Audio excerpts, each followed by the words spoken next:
यही पार गंगा हो वही पार जमुना रे बिचवा में परा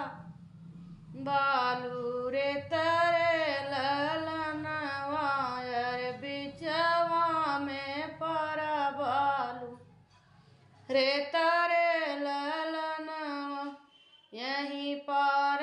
गंगा हो वही पार जमुना रे बिचवा में परा बालू रे तरे ललनवा घोड़वा दौड़ावता वही दुल्हे कवन रामा कहाँ